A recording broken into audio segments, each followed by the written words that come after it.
स्थानीय सञ्चारमा नयाँ आयाम समाज रूपान्तरणमा हाम्रो अभियान तपाईँ हेर्दै हुनुहुन्छ स्याङ्जा जिल्लाकै पहिलो टेलिभिजन लक्ष्मी टेलिभिजन।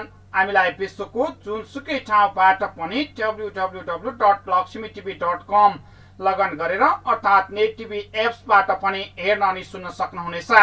समाचारमा स्वागत छ। म टीकाराम अधिकारी। वर्तमान राजनीतिक परिस्थिति बारे विपक्षी गठबन्धनका नेताहरू छलफलमा जुट्नु भएको छ।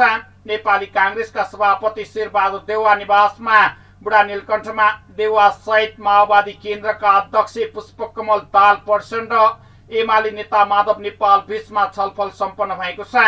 उहाँहरू बीचमा प्रदेश नम्बर 2 को मन्त्री परिषद पुनर्गठन, प्रधानमन्त्री तथा एमाले अध्यक्ष केपी शर्मा ओलीले पार्टी एकताका लागि गरेको 6 बुँदे आह्वानका बारेमा छलफल भइरहेको बुढा नीलकण्ठ स्रोतले जानकारी दिएको छ। ओलीले पार्टी एकताका लागि देउवालाई प्रधानमन्त्री बनाउन माग सहित सर्वोच्चमा दायर रेड निवेदनमा प्रयोग भएको नेपाल समूहका सांसदको हस्ताक्षर फिर्ता लिन प्रस्ताव अघि सारेपछि उत्पन्न आशंका मेट्न गठबन्धनका नेताहरू छलफलमा जुटेको बुझिएको छ। प्रचण्ड र देउवा बीचमा आज मध्याह्न छलफल भएको थियो। देउवाले नेपाललाई पनि छलफलका लागि बोलाएपछि नेपाल पनि आफू पक्ष स्थायी कमिटी बैठक सकेर देउवा निवास पुगेको स्रोतले जनाएको छ। आफ्नो समूहको स्थायी कमिटी बैठक पछि नेपाल हस्ताक्षर फिर्ता नलिने स्पष्ट पार्न बुढा नीलकण्ठ पुगेको बताउनु भएको छ। आज बिहान प्रचण्ड नेपाल बीचमा पनि भेटवार्ता भएको थियो। प्रचण्डसँगको भेटमा पनि नेपालले हस्ताक्षर फिर्ता नलिने प्रतिबद्धता जनाउनु भएको छ।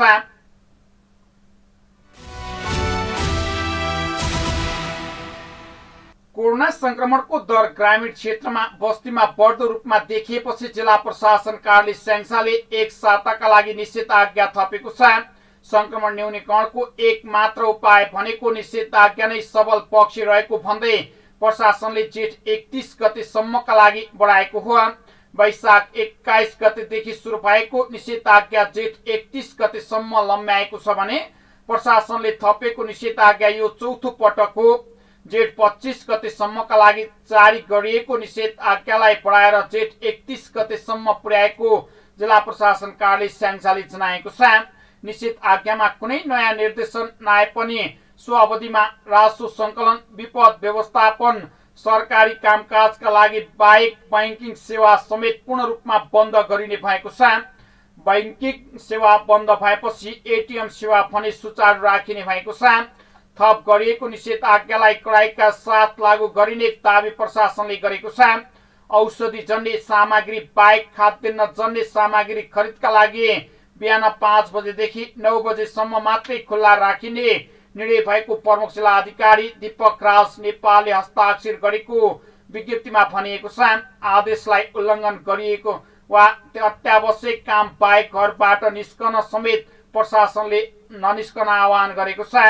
कोरोनाको दोस्रो लहर चलेसँगै जिल्लामा हालसम्म 93 जनाले ज्यान गुमाएका छन् भने 2663 जना संक्रमित मध्ये 1293 संक्रमण रहेको बताएको छ। अहिलेसम्म 1260 कोरोना जितेर निको भएर घर फर्किनु भएको छ भने जिल्ला स्वास्थ्य कार्यालय स्याङ्जाका अनुसार होम आइसोलेसनमा 1190 जना, आइसोलेसनमा सेन्टरमा 37 जना र विभिन्न स्वास्थ्य संस्थामा 66 जनाको उपचार भइरहेको जनाइएको छ।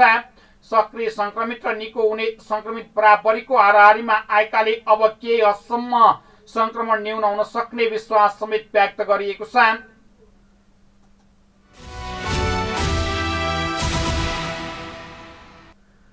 राष्ट्रिय आविष्कार केन्द्र नेपाल र भिरकोट नगरपालिकाको संयुक्त लगानीमा मिनी अक्सिजन प्लान्ट निर्माण गरिएको छ। कोरोना संक्रमणको महामारीमा संक्रमितलाई अक्सिजनको आवश्यकतालाई मध्यनजर गरेर आविष्कार केन्द्र भिरकोट नगरपालिकाको संयुक्त लगानीमा मिनी अक्सिजन प्लान्ट निर्माण गरिएको हो। अक्सिजनको अभावमा संक्रमितहरूको मृत्युवरण गरेको खबरहरू बाहिर आएका बेला भिरकोटमा निर्माण गरिएको अक्सिजन प्लान्टले अब स्याङ्जावासीलाई सहज हुने बताएको छ। सोमबार एक कार्यक्रमका बीचमा आविष्कारकको टोलीले नयाँ नगर प्रमुख सायराम खनाललाई उक्त प्लान्ट हस्तान्तरण गर्नुभएको छ। एक पटकमा 12 जनालाई अक्सिजन दिन मिल्ने गरी निर्माण गरिएको प्लान्ट करिब 20 लाखको लागतमा सम्पन्न भएको नगर प्रमुख खनालले बताउनु भएको छ। नेपालमै पहिलो पटक परीक्षणका रूपमा आविष्कार केन्द्रले निर्माण गरेको यो प्लान्ट सफल भएको बताएको छ भने राष्ट्रिय आविष्कार केन्द्रका मेकानिकल इन्जिनियर रितेश देवले काठमाडौँमा यसको अनुसन्धान गरेको प्लान्टलाई भिरकोट नगर अस्पतालमा परीक्षण गर्दा सफलता हासिल गरेको बताउनु भएको छ। अब नेपालले अक्सिजन उत्पादनमा कुनै समस्या झेल्न नपर्ने बताउँदै इन्जिनियर देवले देशमा जस्तोसुकै भागमा पनि प्लान्ट निर्माण गर्न सकिने बताउनु भएको छ। लागतको रूपमा भने फरक हुने भन्दै इन्जिनियरिङ देवले अहिलेसम्म गरेको अनुसन्धानले 25 देखि 30 जनासम्मलाई यो प्लान्टले एकै पटक अक्सिजन दिन सकिने गरी निर्माण गर्ने बताउनु भएको छ। अहिले भिरकोटमा 1 मिनटमा 12 जनालाई 5.5 लिटरका दरले अक्सिजन दिन मिल्ने उहाँले बताउनु भएको छ। यसका लागि 7 वटा अक्सिजन जेनेरेटर जडान गरिएको छ। 10 लिटर अक्सिजन उत्पादन गर्न 6 वटा र 5 लिटर अक्सिजन उत्पादन गर्न 1 गरी 7 वटा अक्सिजन जेनेरेटरले 1 मिनटमा 65 लिटर अक्सिजन उत्पादन हुने गरेको जानकारी दिनुभएको छ। आविष्कारका 10 जना टोलीले 2 दिनमै सो प्लान्ट बनाउन सफल हुनु भएको छ। अहिले निर्माण भएको मिनी अक्सिजन प्लान्ट विद्युत अवरुद्ध भएपछि 2 घण्टासम्म काम गर्ने क्षमताको रहेको छ। भिरकोट नगर अस्पतालमा यो प्लान्ट बनेपछि अब जिल्लाका सबै नगरवासीलाई अक्सिजनको सहायता लिएर बाँच्न सहयोग पुग्ने बताइएको छ। भिरकोट नगर प्रमुख छायाराम खनालले कोरोना संक्रमणबाट निसासिएको स्याङ्जालाई राष्ट्रिय आविष्कार केन्द्रका प्रमुख महावीर पुनको पहलमा निर्माण भएको अक्सिजन प्लान्टले जिल्लावासीको ज्यान बचाउन गरेको सहयोग प्रति आभार व्यक्त गर्नुभएको छ। जुनसुकै पालिका वा नागरिकले सेवा लिन पाउने बताउँदै नगर प्रमुख खनालले भन्नुभयो, यो प्लान्ट सफल भएमा 98 शैय्या रहेको अस्पतालमा सबै शैय्यामा पुग्ने गरी प्लान्ट वा बढाएर अगाडि बढाउने बताउनु भएको छ। जिल्लामा अक्सिजनको आवश्यकता परेका बिरामी पोखरा रिफर गर्दै आएको थियो। अब जिल्लामै अक्सिजन सहितको अस्पताल भएपछि पोखरा पाल्पा जान नपर्ने खबरले स्थानीयवासी उत्साहित हुनुभएको छ। गण्डकी प्रदेश नेपाली कांग्रेसका संसदीय दलका उपनेता मेघलाल श्रेष्ठले स्थानीय सरकारको पहलमा बनेको यो प्लान्टको स्वागत गर्नुभएको छ। यो महामारीमा राजनीतिक भन्दा माथि उठेर सेवाभाव गर्नुपर्ने बताउँदै प्रदेश सांसद श्रेष्ठले संघीय सरकार र प्रदेश सांसद सरकारले यो प्लान्टका लागि आर्थिक सहयोग गर्ने आग्रह गर्नुभएको छ। हस्तान्तरण कार्यक्रममा वालिङ नगर उपप्रमुख कल्पना तिवारी, अर्जुन चौपारी गाउँपालिका प्रमुख दीर्घनारायण अर्याल, अस्पताल सञ्चालक समितिका अध्यक्ष तुयनाथ अर्याल, भिरकोट नगरका प्रवक्ता दिपेन्द्र केसी, प्रमुख प्रशासकीय अधिकृत खुमलाल भुसाल, नेपाल पत्रकार महासंघ स्याङ्जाका अध्यक्ष श्रीकृष्ण सिक्देल, भिरकोट नगरपालिकाका योजना शाखा प्रमुख याम प्रसाद रेग्मी लगायतका वक्ताहरूले यो महामारीमा भिरकोट नगरपालिकाले मिनी अक्सिजन प्लान्ट निर्माण गरेर राम्रो उदाहरणीय कार्य गरेको प्रति धन्यवाद व्यक्त गर्नुभएको छ।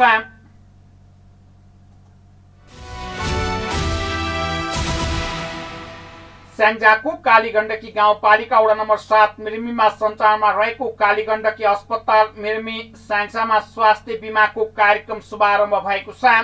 आइतबारको भर्चुअल कार्यक्रमका बेसमा कालीगण्डकी गाउँपालिका अध्यक्ष तथा कार्यक्रमका प्रमुख अतिथि खिमबहादुर थापा मगरले कार्यक्रमको शुभारम्भ गर्नुभएको थियो। कार्यक्रममा अध्यक्ष थापाले यस क्षेत्रको स्वास्थ्य सेवालाई प्रभावकारी बनाउने कार्यक्रम एकदम महत्त्वपूर्ण र ऐतिहासिक रहेको बताउनु भएको छ। उहाँले भन्नुभयो, जनताको स्वास्थ्य प्रति सधैँ संवेदनशील रहेको प्रतिबद्धता जनाउँदै यो बीमा सेवा सञ्चालन गर्न सहयोग पुर्याउनुहुने बीमा बोर्ड जनप्रतिनिधि जीवहरू कर्मचारीहरू तथा सबैलाई धन्यवाद ज्ञापन गर्दै यस्तै साथ र सहयोगले अगाडि बढ्दै जाने क्रममा समेत जोड दिनुभएको छ। उहाँले भन्नुभयो, कालीगण्डकी गाउँपालिका भित्रका कोरोना संक्रमित बिरामीहरूका लागि समेत स्वास्थ्य सुलभता र व्यवस्थापनका लागि गाउँपालिकाले निःशुल्क व्यवस्थापनको पहल कदमी समेत अगाडि बढाएको बताउनु भएको छ। यो ठाउँमा नै अथवा कालीगण्डकी भित्र नै कम्तीमा पनि 15 शैय्याको अस्पताल सुरुमा हामी सुरुवात गर्नुपर्छ भनेर लाग्यौँ र अस्पताल सुरुवात गर्न सजिलो कुरा रहन्छ। विविध कारणले गर्दा हामी 2077 साल फागुन 10 गते त्यो काममा सफलता प्राप्त गर्न सक्यौँ र सेवा प्रदान गर्न पनि सक्यौँ। त्यसपछि लगत्तै यो कोभिडको दोस्रो भेरिएन्टले हामीलाई गत साल कोभिड-19 को पहिलो भेरिएन्टले आक्रान्त पार्यो भने यसपटक दोस्रो भेरिएन्टले कालीगण्डकी गाउँपालिका स्याङ्जाको तेस्रो प्रभावित स्थानीय तहमध्ये पर्छ। अत्यन्त धेरै जोखिमपूर्ण अवस्थामा प्रभाव पार्यो र यसलाई नियन्त्रण लिने अथवा यो कोभिडलाई नियन्त्रण लिने र सन्दर्भमा हामीले कर्मचारी साथीहरूले ठुलो भूमिका गरेर हामी वैशाख 20 गतेदेखि आइसोलेसन सेन्टर सहित पनि हामी सञ्चालन गर्न सफल भयौँ र 16 बेडको आइसोलेसन सेन्टर पनि सञ्चालन गऱ्यौँ, जसबाट हिजोको मितिसम्म 51 जना बिरामीहरू। त्यस्तै गाउँपालिका उपाध्यक्ष सावित्रा कोइरालाले हामीले समयमै अस्पताल सञ्चालन गर्दा कोभिडको विषम परिस्थितिमा धेरै जनताको जीवन रक्षा गर्न सफल भएको बताउँदै स्वास्थ्य बीमा कार्यक्रमले पनि सफल हुनेमा विश्वास व्यक्त गर्नुभएको छ। कार्यक्रममा गाउँपालिका उपाध्यक्ष कोइरालाले ग्रामीण क्षेत्रमा यस्ता रचनात्मक कार्यले यस क्षेत्रका जनताको प्रभावकारिता सेवा पुग्नेमा विश्वास व्यक्त गर्नुभएको छ। त्यस्तै प्रमुख प्रशासकीय अधिकारी दिनेश ग्यावालीले स्वास्थ्य बीमा सामाजिक सुरक्षा अन्तर्गतको वैज्ञानिक कार्यक्रम रहेको बताउँदै यसबाट यस क्षेत्रका जनताको स्वास्थ्यमा सहज-सुलभ पहुँच पुर्याउन कार्यक्रम महत्त्वपूर्ण रहेको बताउनु भएको छ। कार्यक्रममा अस्पतालका प्रमुख चेतनारायण कणेलले भन्नुभयो, महान अभियानले यस क्षेत्रका जनताको स्वास्थ्य सेवालाई प्रभावकारी बनाउनुका साथै छिटो सरितो सेवा पाउनेमा विश्वास व्यक्त गर्नुभएको छ। कार्यक्रम सञ्चालन युवराज थापाले गर्नुभएको थियो भने कार्यक्रमको अध्यक्षता कालीगण्डकी गाउँपालिका वडा नम्बर 7 का वडा अध्यक्ष मुक्ति प्रसाद भट्टराईले गर्नुभएको पत्रकार हरि अर्यालले लक्ष्मी टेलिभिजनलाई जानकारी दिनुभएको छ।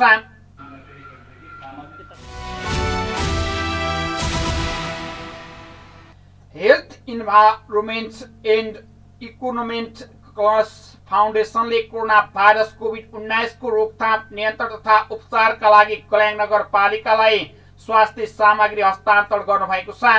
फाउन्डेसनले 100 थान पिपी सेट तथा अन्य स्वास्थ्य सामग्री सोमबार नगरपालिका प्रमुख भूपराज अधिकारीलाई हस्तान्तरण गर्नुभएको छ।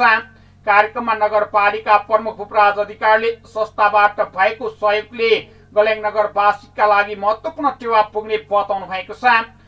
उहाँले अस्पतालमा अहिले विपन्न परिवारका लागि निःशुल्क उपचारको व्यवस्था भइरहेको भन्दै कोही पनि नागरिकलाई उपचार नपाउने अवस्थाको अन्त्य हुने बताउनु भएको छ। नगर प्रमुख अधिकारीले भन्नुभयो, विपन्न परिवार बिरामी भएमा घरमै गएर अस्पतालसम्म ल्याई निःशुल्क उपचार गर्ने कार्यमा समेत अगाडि बढेको बताउँदै उहाँले नगरवासी कहीँ कतै बिरामीको अवस्थामा रहेमा खबर गर्न समेत आग्रह गर्नुभएको छ।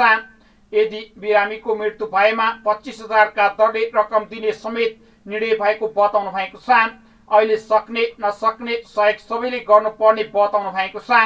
नगर प्रमुख अधिकारीले भन्नुभयो, सबैले आर्थिक अवस्था एकै किसिमको नहुने भएकाले सक्नेले सहयोग गर्न समेत आह्वान गर्नुभएको छ। नगर अस्पतालमा बेड तथा अक्सिजन सबैका लागि निःशुल्क गरेको समेत बताउनु भएको छ।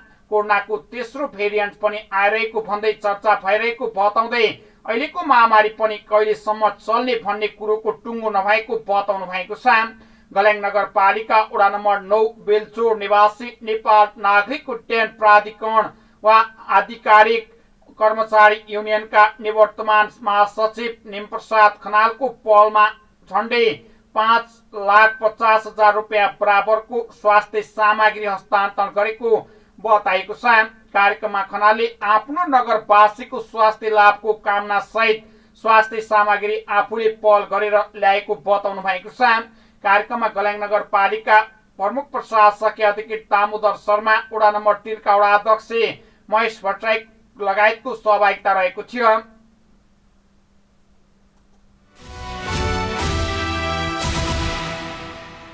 स्याङ्जा सहयोग समाज अन्तर्राष्ट्रिय समन्वय समितिले विपदमा सँगसँगै भन्ने नारा लिएर आपतकालीन राहतको सुरु गरेकोमा यस आर्थिक वर्षको रूपमा रहेको विश्वभरि रहेका स्याङ्जावासीहरूको सहयोगमा कोरोनाको दोस्रो भेरिएन्ट पश्चात 10 लाख रुपियाँ भन्दा बढीको स्वास्थ्य सामग्री 11वटै स्थानीय तहमा हस्तान्तरण गरेको छ। कोभिडले आक्रान्त पारेको जीवनस्तर नै प्रभावित पारेको अवस्थामा विभिन्न चरणमा स्वास्थ्य सामग्री हस्तान्तरण गर्ने कार्यक्रम अनुसार जिल्लाका सबै पालिकाहरूमा आवश्यकता अनुसारको स्वास्थ्य सामग्री हस्तान्तरण गरिएको संस्थाका सल्लाहकार सुरेश रेग्मीले जानकारी दिनुभएको छ। स्याङ्जा सहयोग समाज अन्तर्राष्ट्रिय समन्वय समितिले पुतली बजार, वालिङ, भिरकोट, कल्याङ, चापकोट नगरपालिका, फेदीखोला, आँधीखोला, अर्जुन चौपारी गाउँपालिकालाई 3-3 र 40 लिटरका अक्सिजन सिलिन्डर र बिरुवा, हरिनाश कालीगण्डकी गाउँपालिकालाई 5-5 लिटरका अक्सिजन सिलिन्डर उपलब्ध गराएको थियो भने त्यसै गरी समाजले जिल्लाका सबै पालिकाहरूलाई 10-10 वटा अक्सिमिटर उपलब्ध गराएको छ।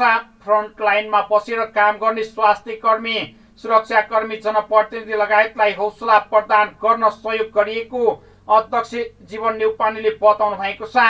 जनताले अक्सिजनको अभाव र उपचार नपाएर ज्यान गुमाउनु पर्दा आफूहरू टुलु हेरेर बस्न नसकी विपदको समयमा विश्वभरि छडिएर रहेका स्याङ्जावासी दाजुभाइ तथा दिदीबहिनीहरूमा साथमै छौं भन्ने सन्देश दिनका निमित्त पनि 11वटै स्थानीय तहमा सहयोग गरेको वा सहयोग सामग्री वितरण गरिएको समाजले जनाएको छ। यस अभियानमा Australia, Japan, Spain, Qatar, UK, Saudi Arab, दक्षिण कोरिया, ब्राजिल, युके, कुवेत लगायतका स्याङ्जा सहयोग समाज अन्तर्गतका संस्थाहरूको संस्थागत सहयोग रहेको बताएको छ।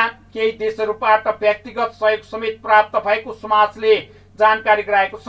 स्वास्थ्य सामग्री हस्तान्तरण कार्यक्रममा स्याङ्जा सहयोग समाज अन्तर्राष्ट्रिय समन्वय समितिका संरक्षक अनन्त कुमार श्रेष्ठ, सल्लाहकार सुरज रेग्मी, भूपराज बस्याल, रामु बस्याल, उपाध्यक्ष प्रकाश श्रेष्ठ, सचिव प्रवक्ता मुक्ति सुवेदी, सहकोषाध्यक्ष डोलराज डुम्रे, सदस्य धर्म प्राजुली, लक्ष्मण बस्याल लगायतको सहभागिता रहेको थियो। तपाईँ हेर्दै हुनुहुन्थ्यो लक्ष्मी टेलिभिजन। अर्को समाचारमा पुनः सुने बाचा गर्दै अहिले भने समाचार युनिटबाट बिदा हुन चाहन्छौँ। तपाईँ भने हेर्दै गर्नुहोला लक्ष्मी टेलिभिजन। नमस्कार।